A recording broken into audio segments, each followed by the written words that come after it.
Students ये question हमें जे advanced के 2024 में आया था और ये एक मेमोरी बेस्ड क्वेश्चन है। कुछ कंसेप्ट भी हैं लेकिन चीज़ें हमें याद तो रखनी होंगी। और अगर हमें ये कंपाउंड ध्यान है तो फिर सवाल इजी हो जाएगा। ठीक है, तो मैं आपको एक तरीका बताऊंगा इसको याद रखने का, कैसे इसे याद रखा जाए या इन जैसे कैसे कंपाउंड को याद रखा जाए। तो देखिए, मैं एक बार सवाल को पढ़ देता हूँ, है ना। When potassium iodide is added to an aqueous solution of potassium ferricyanide, a reversible reaction observed with a complex P is formed. In a strong acidic medium, the equilibrium shift completely toward P. Addition of zinc chloride P in the slightly acidic medium results in sparingly soluble complex Q. तो अभी तो हमें complex P के बारे में पूछा जा रहा है कि the number of moles of potassium iodide required to produce 2 moles of P, कि भैया P को बनाने के लिए 2 मोल्स ऑफ P को बनाने के लिए हमें कितने कितने लगेंगे Ki, है ना। ठीक है, तो पहले तो ध्यान रखें कि भाई हमें ये पोटेशियम फेरिसाइनाइड लिखने आना चाहिए, नहीं तो फिर तो समझिए अगर आपको नहीं पता है तो सवाल बनेगा ही नहीं। तो मैं तो एक बार लिख देता हूँ, यहाँ इक्वेशन लिखने की कोशिश करता हूँ। मैंने यहाँ के आई लिखा, के आई प्लस मैं यहाँ देख पा रहा हूँ, मुझे भी मान लीजिए नहीं मालूम है, लेकिन मुझे ये दिख रहा है कि इस नाम में पोटेशियम है और फेरी है, साइनाइड है। तो मुझे पोटाशियम एक क्लू तो मिल रहा है कि चलो के है यहाँ पर, और साइनाइड से भी एक क्लू मिल रहा है कि यहाँ CN- है। भाई इतना मुझे अंडरस्टैंडिंग है कि ये एक कॉम्प्लेक्स कंपाउंड है, तो इसमें लिगेंड्स होंगे, काउंटरआयंस भी होंगे। अब ये जो फेरिक है ना, इसमें कन्फ्यूज़न है। आयरन 2 होते हैं, आयरन Fe2+ होता है और Fe3+ होता है कॉमन। अब पता है क्या करेंगे, हम इस नाम को बड़े गौर से देखेंगे। इस नाम को, ये लिखा हुआ है फेरिक, इक है यहाँ, इक इक। अब समझिए कि हमने छोटे क्लास में क्लास 10 के हिसाब से हमने ना एक पढ़ा था कि इक और अस, है ना, सफिक्स पढ़ा था। इक पढ़ा था कब, इक पढ़ा था जब जब वैलेंसी जो है वो ग्रेटर हो, greater valency, higher valency, higher. और अस कब आता था, अस तब आता था जब वैलेंसी क्या हो, लोअर हो। तो अब आपको मुझे लगता है कि ये बात क्लियर हो चुकी होगी कि यहाँ क्या होने वाला है। फेरिक का मतलब है कि यहाँ हायर वैलेंसी है, Fe3+ है।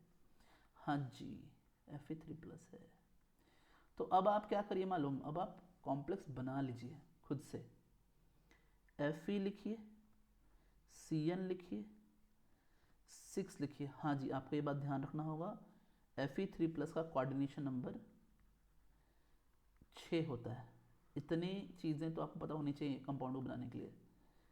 यस, और Fe2+ का भी कोऑर्डिनेशन नंबर 6 ही होता है, दोनों के कोऑर्डिनेशन नंबर सेम होते हैं, है ना। चलिए, तो अब यहाँ पे बात आ रही है, मैं कोऑर्डिनेशन नंबर 4 की बात नहीं कर रहा हूँ क्योंकि, है ना, ये दोनों ही एक्चुअली Fe2+ कोऑर्डिनेशन नंबर 4 भी दिखाता है, लेकिन अभी उसकी ज़रूरत नहीं है ना, इसलिए मैं उसकी बात ही नहीं कर रहा हूँ। कुछ बच्चे कमेंट में जाके कहेंगे कि सर कोऑर्डिनेशन नंबर 4 की बात नहीं की आपने। तो Fe2+ जो है वो 4 भी दिखा सकता है, 6 भी दिखा सकता है, लेकिन हमें यहाँ 4 की ज़रूरत नहीं। और इसके ऑक्सीडेशन नंबर के हिसाब से हम यहाँ लिख देंगे K3। ये है हमारा पोटेशियम फेरिसाइनाइड।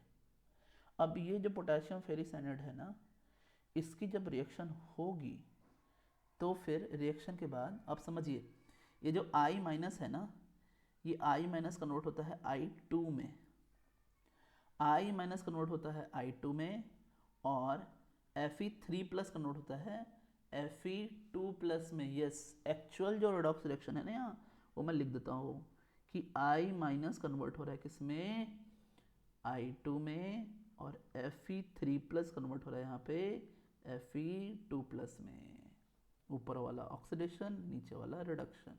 हाँ जी, तो यानी अब आपको समझ में आ रहा होगा यहाँ क्या बनने वाला है। तो यहाँ बनने वाला है FeCN6, और ये ब्रैकेट मैंने क्लोज कर दिया, और यहाँ K4 हो जाएगा। यस, K4 हो जाएगा। ये है +3, ये है +2। ये एक्चुअल नेट रिएक्शन है। अब इसे हमें थोड़ा बैलेंस करना होगा। तो जब हम बैलेंस करें तो हमें ये दिखेगा कि इस दोनों जगह में, अब देखिए ना, K यहाँ पे ऑलरेडी 4 है, यहाँ भी K4 है। बस दिक्कत इतनी है कि आयोडीन ऊपर 1 है, यहाँ आयोडीन 2 है, तो इसको 1/2 कर दें तो ये भी बैलेंस हो गया। अब आप मुझे बताएं इस इक्वेशन के साथ, मैं इसको तो पूरा लिख देता हूँ, है ना, जैसे होना चाहिए कि इक्वेशन वैसे लिख देता हूँ। +K3 FeCN6, है ना, और ये रिएक्शन हो रही है K4 FeCN6 और +1/2 I2 के साथ। ठीक है, अब समझिए कि यही हमारा P है और ये हमारा Ki है। अब कह रहा है 2 मोल्स P बनाने के लिए, तो ध्यान रखें इसके 1 मोल से ये 1 मोल बनता है, तो इसके 2 मोल को बनाने के लिए, P के 2 मोल को बनाने के लिए कितना लगेगा, 2 मोल। तो हमारा आंसर भी यही हो गया ना, हमारा आंसर हो गया 2। यही हमारा आंसर है ना। हाँ जी, तो the answer is 2 moles of Ki, 2 moles of Ki। Thanks, subscribe for more.